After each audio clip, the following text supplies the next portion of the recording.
الحمد لله نحمده ونستعينه ونستغفره ونعوذ بالله من شرور أنفسنا ومن سيئات أعمالنا من يهده الله فلا مضل له ومن يضلل فلا هادي له وأشهد أن لا إله إلا الله وحده لا شريك له.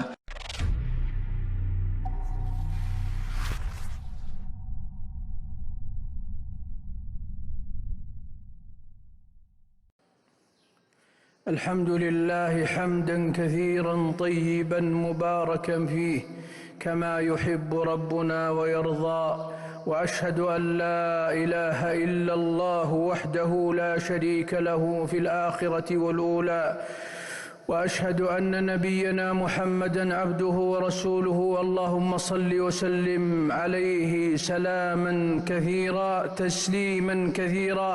أما بعد فاتقوا الله عباد الله تفلحوا فلاحا عظيما وتفوزوا فوزا كبيرا.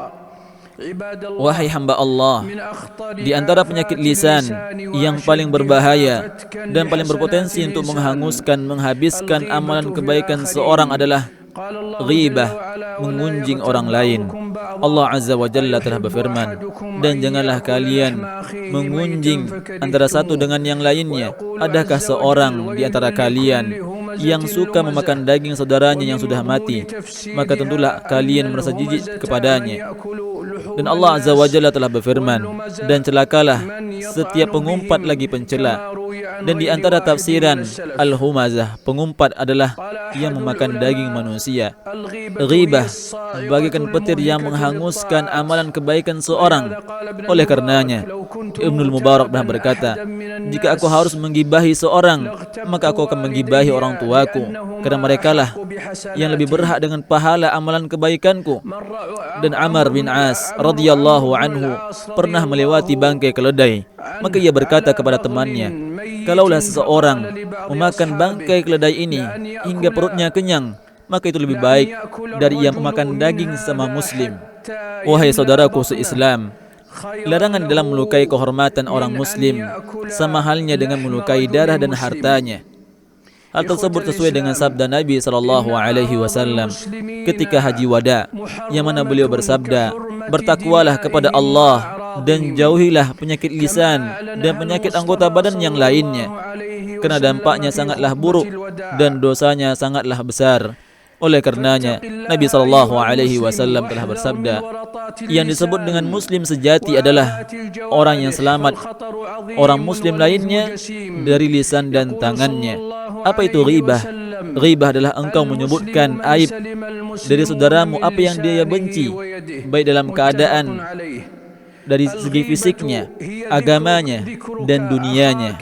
Rasulullah SAW telah bersabda, tahukah kalian apa itu ghibah?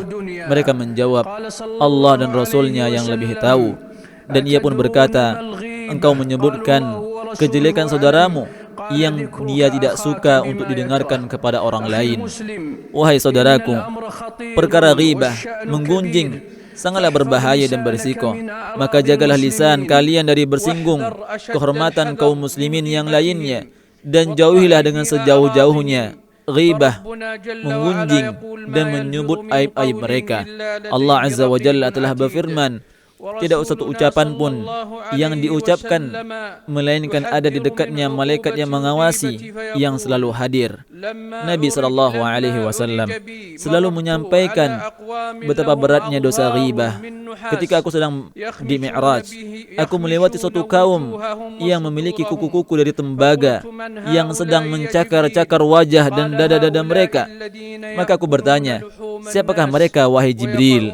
Maka Jibril menjawab, mereka adalah orang-orang yang memakan daging manusia dan mencela kehormatannya.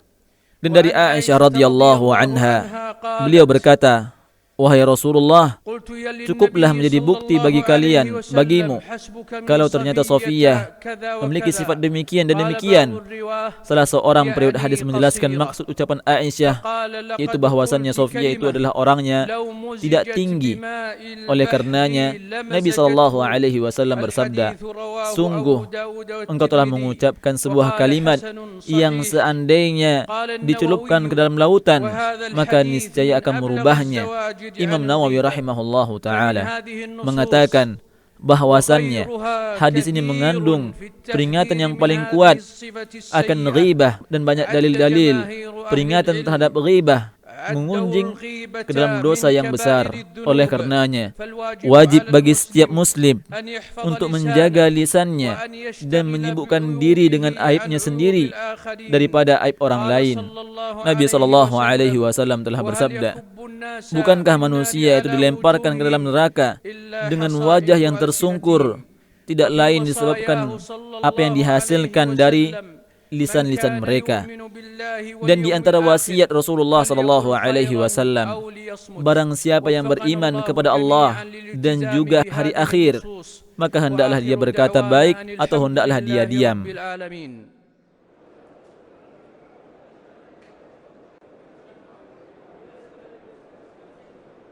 Alhamdulillahi ala ihsanihi wa syukru lahu ala taufiqihi wa imtinanihi wa ashhadu an la ilaha illallah wahdahu la syarika lah ta'ziman li sya'nihi wa ashhadu anna nabiyyana Muhammadan abduhu wa rasuluh. Allahumma salli wa sallim wa barik alaihi wa ala alihi wa ashabihi.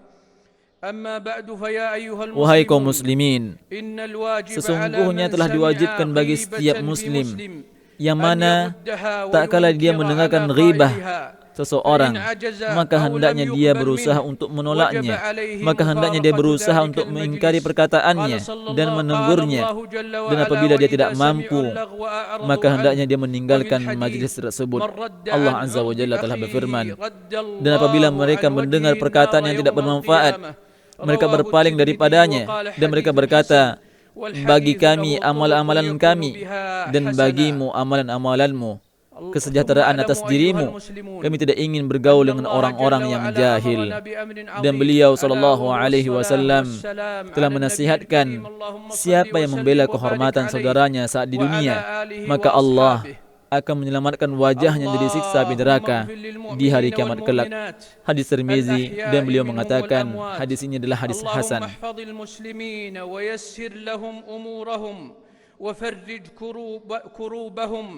اللهم كن لهم عونا ومعينا وحافظا ونصيرا.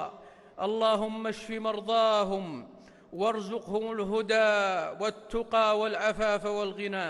اللهم احفظ خادم الحرمين الشريفين وولي عهده بحفظك، وكلأهما برعايتك وعنايتك، ووفقهما لكل خير. اللهم وفق جميع ولاة أمور المسلمين لما فيه الخير يا ذا الجلال والإكرام.